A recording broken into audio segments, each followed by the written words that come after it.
uyazi ukuthi kwamlimaza ukuthi ubaba wakhe akazange azabe empilweni yakhe. He would say athi mina uzoshola yeah how he used to put it, but I know ukuthi kwakho isilonda kudalo. Ngicabanga ukuthi mhlambe nomuntu ongaphilile kahle hle ekhanda can spot ukuthi umsele kunawo ama-childhood trauma. Anginayo i-communication noma relationship naye. So ngikhule with the father wound.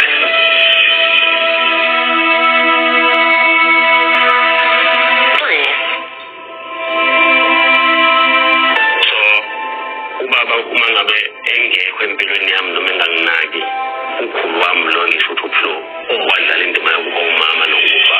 Ngiyakhumbula ezumfana ngikhula ngilangazelela ukuba nobaba engekho. Ngiyakhumbula futhi sihamba nogogo wami siyothekela ukudla singenakho. Lezi zinto zonke zikhona ezikwenzile.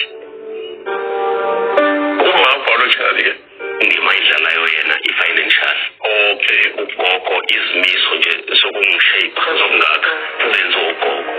So kusho ukuthi into engiyiyona ngiyithathe ngiyifundisa ugogo more than uma wami. Manje ke into engiyishoyo ukuthi lento engiyiyona kwi-family isuke kutheni mina ugogo lwami angizange ngikhule kahle.